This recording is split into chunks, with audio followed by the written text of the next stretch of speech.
Have you ever felt that the closer you get to your child, the further away they seem to be? Have you noticed that no matter how much you want to maintain a close bond, some visits end in awkward silence, impatience, or discomfort?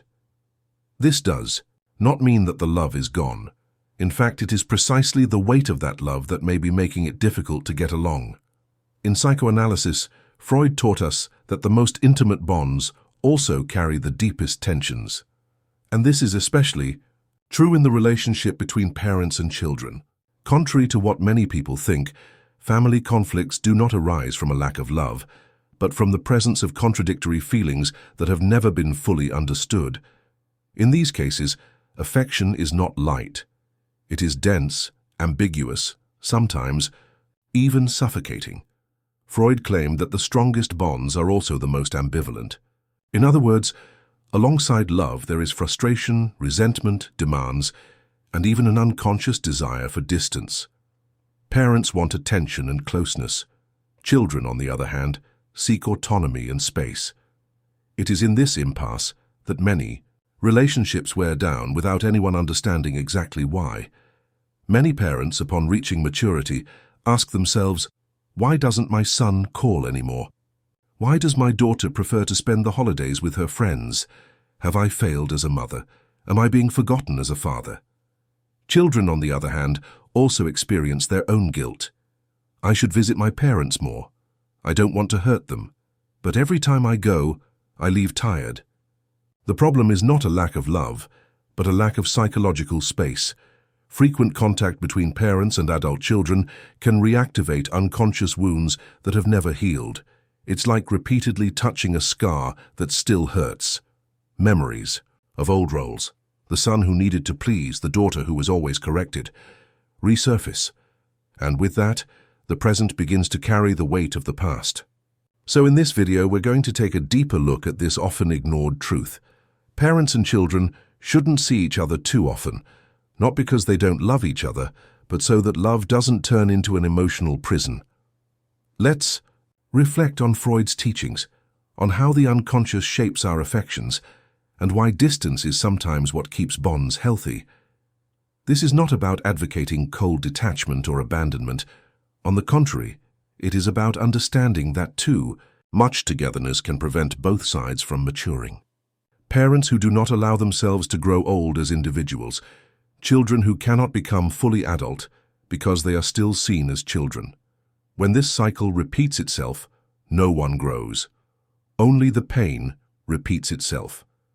This video is especially dedicated to those of you who are over 50, who have raised and cared for children, and now seek to understand why certain family ties seem to weaken over time. The answer may not lie in what you did wrong, but in what you have yet to understand. About the unconscious forces that inhabit every family relationship. Freud said, "We are made of flesh, but we must live as if we were made of iron." In other words, we need to learn to resist the emotional pressures that surround us, including those that come from our family, if we want to preserve our mental health.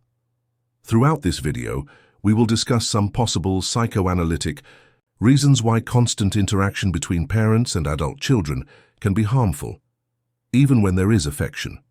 We will talk about the return of the repressed, the compulsion to repeat, transference, ambivalence, and many other mechanisms that explain why sometimes loving also means knowing how to keep your distance.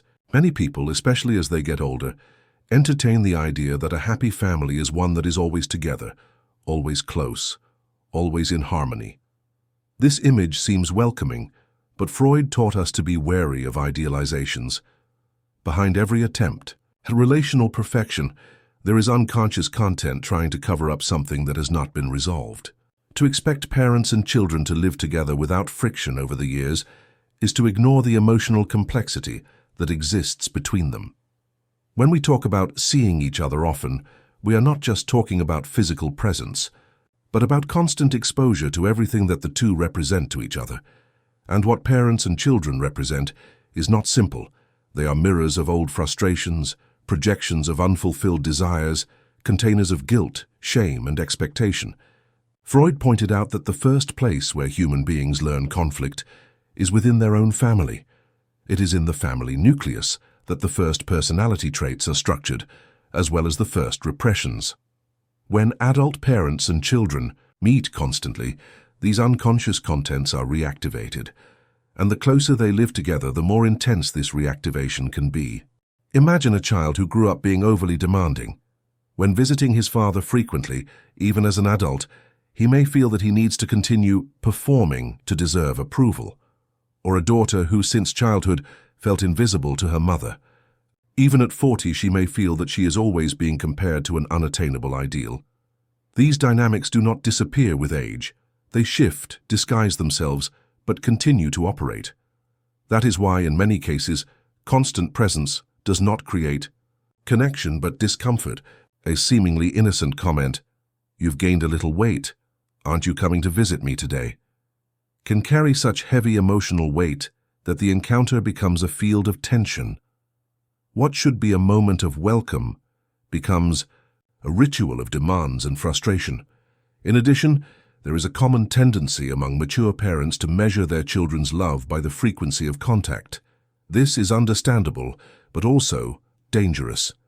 The child who shows up every week is not always more emotionally connected than the one who shows up once a month, but with genuine affection.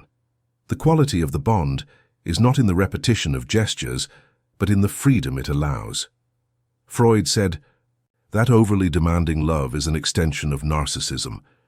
When parents expect their children to be eternally present, they are often, without realizing it, trying to keep alive an ideal image of themselves as indispensable. This attempt to avoid the symbolic loss of the role of center of their children's lives can create a dependent and suffocating relationship. It is important to remember, children grow up, change, form new bonds, and build other loyalties, and parents understanding this should not feel discarded, but liberated. Liberated from the role of constant guide and invited to occupy a new position, that of the observer who supports from a distance and welcomes without invading. True love does not require constant proof. It is sustained by trust. And often trust manifests itself not in insistent presence, but in respectful absence.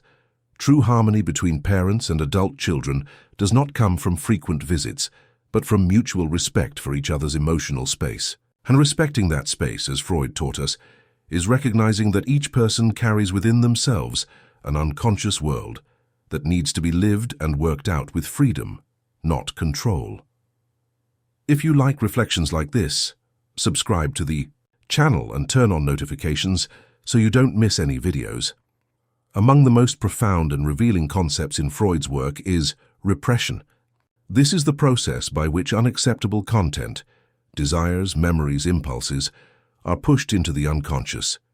They do not disappear, they just change places, and sooner or later they return. This return of the repressed is one of the most powerful forces in human conflicts, especially within the family. Have you ever been with your adult child and out of nowhere felt anger that you couldn't explain? Or have you seen your daughter react impatiently to a simple comment you made? These moments often have nothing to do with the present. They are echoes of the past that return disguised as everyday situations, and they almost always arise when we spend too much time together. Freud warned us that family ties are the most laden with unconscious material. This is because childhood is the period when we form our primary attachments, and it is also when we experience our first frustrations, fears, and forbidden desires. The relationship with parents at this stage is one of love, dependence, rivalry, and ambiguity. But children unable to deal with such contradictory feelings repress what they cannot bear, and they carry this with them throughout their lives. The problem is that the unconscious does not forget. When adult children and parents see each other constantly, certain words, looks, and attitudes act as triggers. They activate forgotten memories, old resentments, and poorly healed wounds. A simple observation by a father can reopen the pain of never having been recognized. A gesture from a mother can make her daughter relive feelings of inadequacy. None of this is rational, but all of it is profoundly true. This is why, even among mature adults, family gatherings can cause disproportionate emotional exhaustion. The constant presence of others, unconsciously activates unconscious layers that require psychic energy to contain, and the more frequent the contact, the greater the effort to keep these contents under control.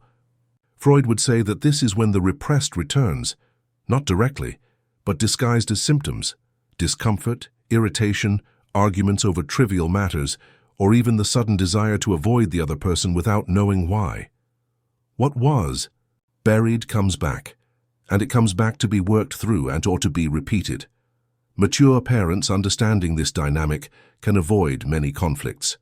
Instead of interpreting their children's distancing as rejection, they can recognize it as a movement of psychological protection. The son who doesn't visit every week may be trying not to relive old pains. The daughter who prefers to spend her birthday away may be seeking to preserve herself from roles that imprison her. This does not mean a lack of love. It means that the bond is so deep that it needs to be handled with more delicacy. The return of the repressed also affects parents themselves. Many, when living with their adult children, relive their own stories with their parents. They may project onto their son the authoritarian father they had, or onto their daughter the demanding mother they never approved of. This chain of repetition is long and can only be broken with awareness and space. Therefore, physical distance can paradoxically be the best way to maintain healthy affection. It is not about emotional detachment, but about respecting what is unconscious. Allowing the other person to live without the constant presence of triggers from the past is a mature way of loving. The past cannot be erased, but it can be understood. And when parents and children recognize that certain wounds need silence to heal, the relationship ceases to be an emotional battlefield and becomes a space of mutual freedom. Freud observed something fascinating and disturbing in human behavior: the unconscious tendency to relive, throughout life, the same unresolved emotional conflicts from childhood. He called this phenomenon the compulsion to repeat.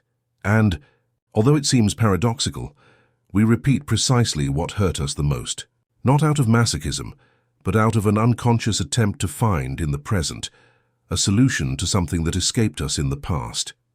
In relationships between parents and adult children, this compulsion manifests itself in subtle but devastating ways. The child who never felt valued in childhood unconsciously seeks to repeat the same situations with their parent, now hoping to receive the approval they lacked.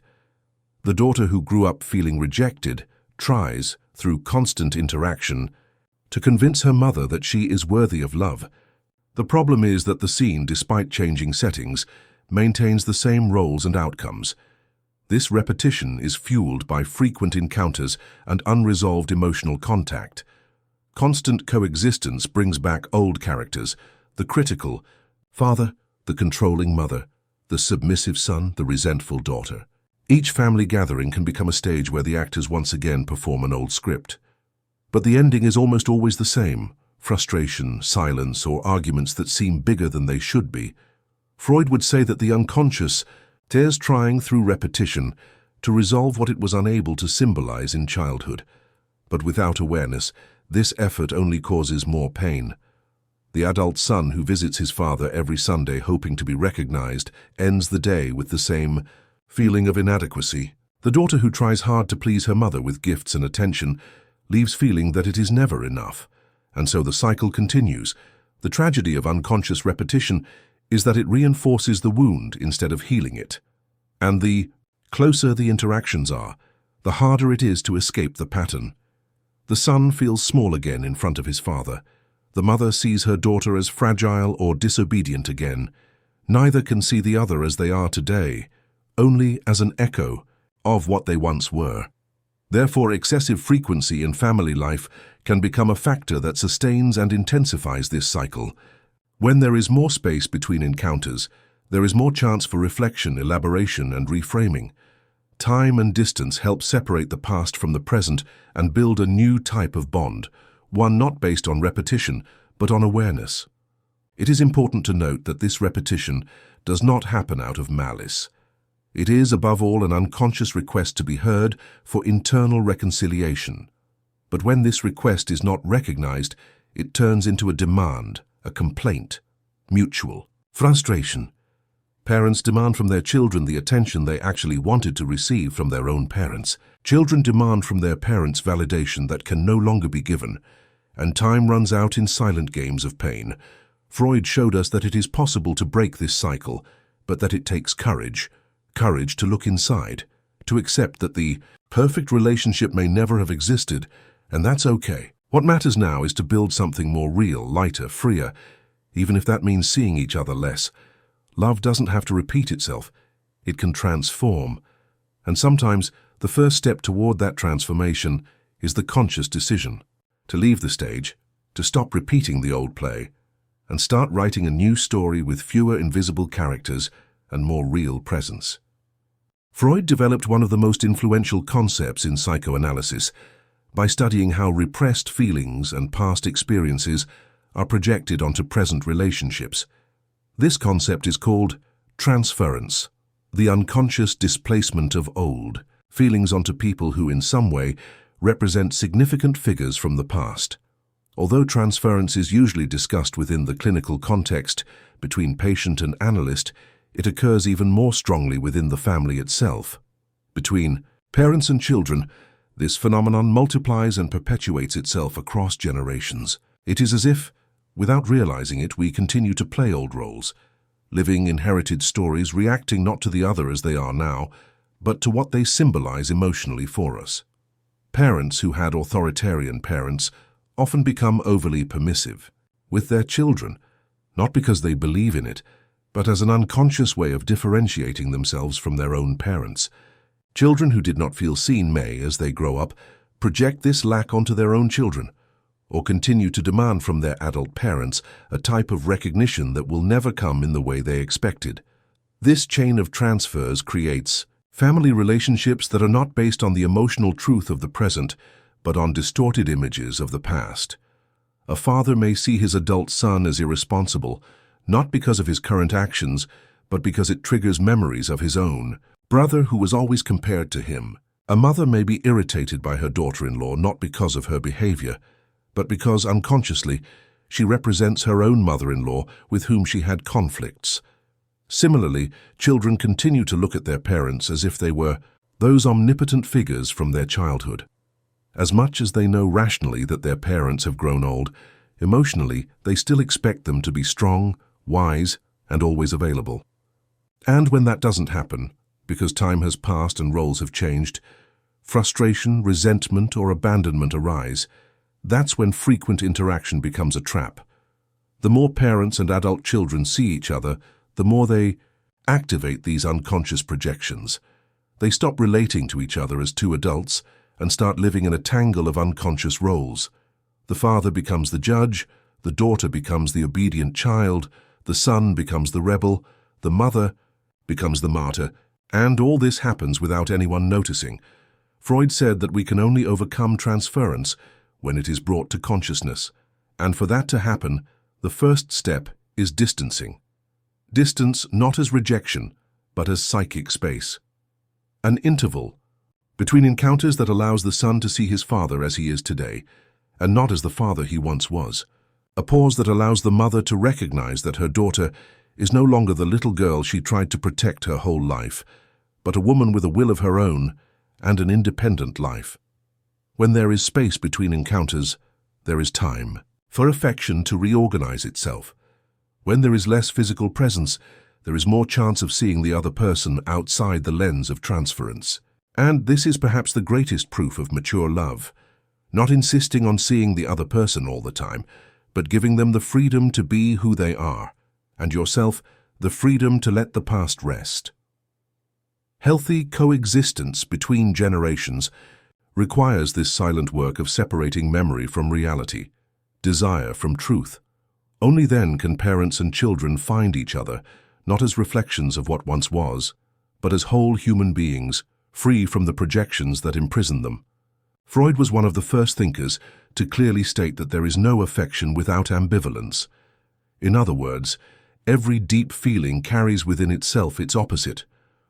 Where there is love, there is also anger. Where there is care, there is, albeit veiled, a desire for distance. This is one of the most uncomfortable aspects of human relationships, and perhaps the most evident in the bonds between parents and children.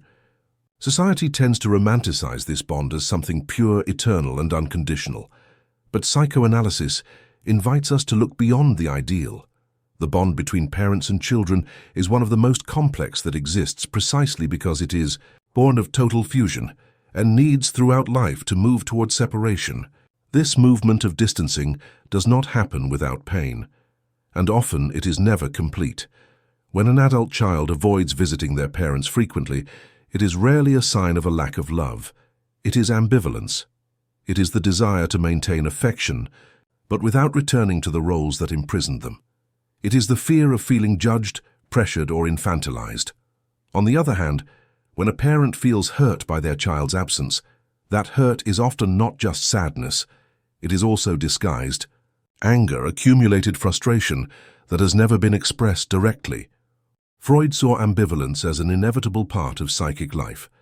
Not recognizing this ambivalence is what makes relationships unhealthy. When a parent denies their anger at their child's estrangement, it can manifest itself in the form of irony, passivity, or criticism disguised as advice. When a daughter denies her guilt for wanting distance from her mother, she may become harsh, cold, or start avoiding contact altogether. The problem with frequent contact between parents and children is that it intensifies these contradictory emotions. Love mixes with old resentments. Care becomes confused with control. The desire for closeness begins to be interpreted as suffocation. And without awareness of these ambivalent feelings, the bond enters into crisis. But the solution is not to cut ties or pretend that everything is fine. The way out is more subtle and more mature. It lies in recognizing that ambivalence is natural. It lies in accepting that loving a son or daughter does not mean always being close, and that feeling relief at the distance is not a sin. Similarly, children do not need to blame themselves for preferring their own home to their parents' home. This is not abandonment, it is individuation. Emotional maturity begins when we stop demanding purity from our feelings, when we recognize that we can love someone deeply and still feel uncomfortable with their frequent presence, that we can miss a child and at the same time wish they would not call that day. Ambivalence does not destroy love. On the contrary, when recognized, it makes it more real, more human, more respectful. Parents who accept this ambivalence in themselves stop demanding constant presence. Children who recognize it stop feeling guilty for needing space. And so the bond can be renewed, not based on idealization, but on emotional truth.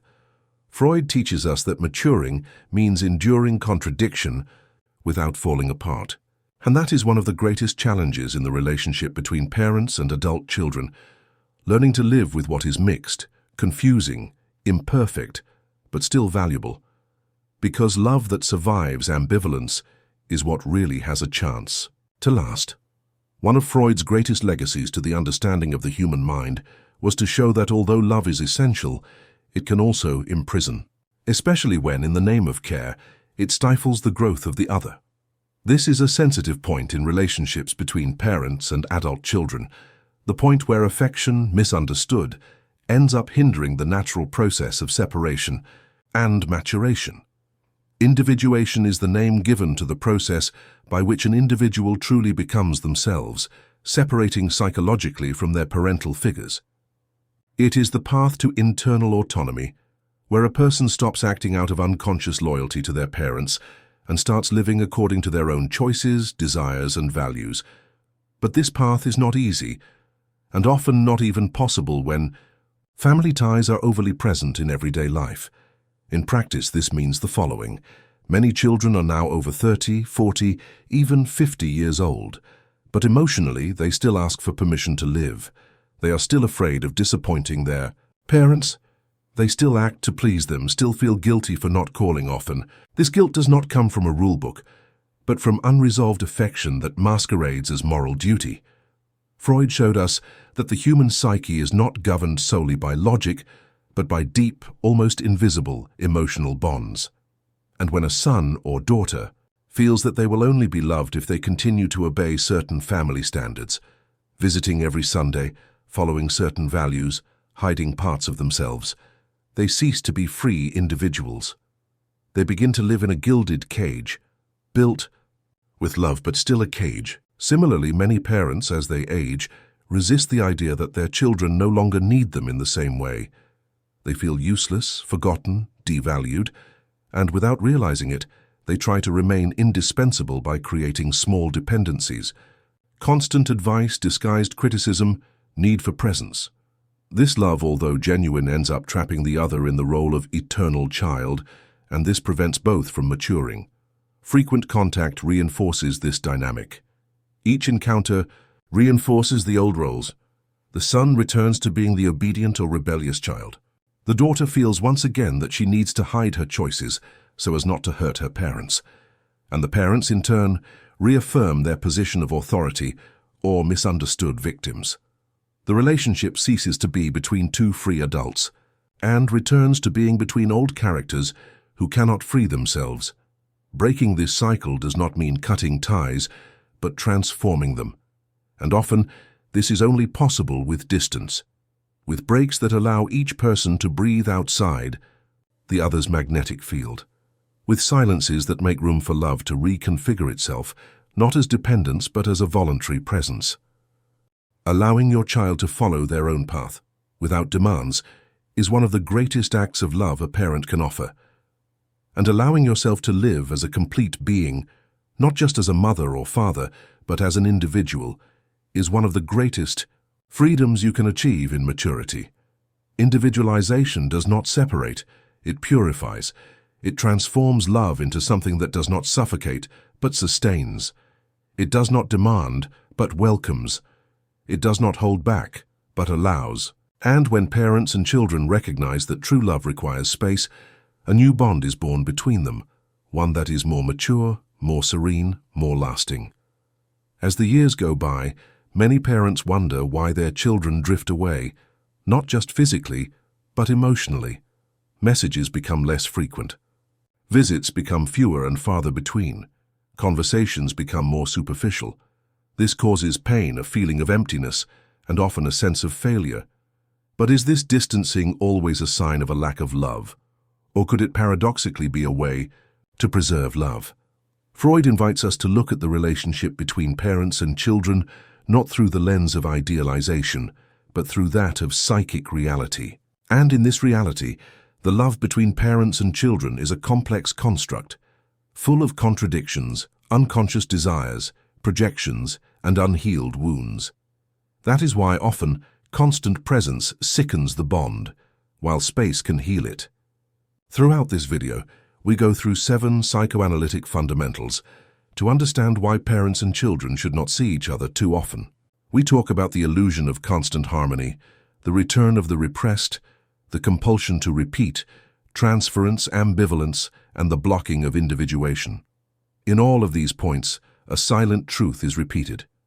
Excessive closeness can feed old wounds and prevent the birth of a new relationship, one that is freer, more authentic, and more mature. Freud said that neurosis is the price we pay for not dealing with the unconscious. And when we don't face what is hidden in family bonds, we repeat behaviors and emotions without knowing why. Parents who demand attention from their children may be, without realizing it, demanding the care they never received from their own parents. Children who avoid their parents may be trying to escape an emotionally chaotic childhood that was never worked through. These dynamics are not resolved by constant presence. They are resolved through awareness, and awareness requires pause. It requires silence. It requires emotional distance, and often physical distance, because it is only when we are away from the influence of others that we can hear our own thoughts. It is only when we are away from constant presence that we begin to separate what belongs to others from what belongs to us. Only then can we choose how to love, and not just react to old wounds. For parents, this process can be painful. After all, their whole life has revolved around their children. The idea that they are now following their own paths and that they sometimes want distance sounds like rejection.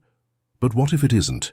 What if it's a compliment, a sign that you have fulfilled your mission, that you have raised someone who has the courage to live on their own? Children who move away have not necessarily stopped loving you. Many are just trying to find a space where they can breathe without feeling guilty, where they can love without obligation, where they can finally become whole adults without having to break away permanently from those who raised them. For children, accepting this distance as something healthy also requires maturity. It requires understanding that their parents are not eternal, and that time with them, even if less frequent, should be more genuine. It's not about frequency, but quality. It's not about being present, but about building encounters that leave real marks of listening, respect, and tenderness. Less presence does not mean less love. It means more depth.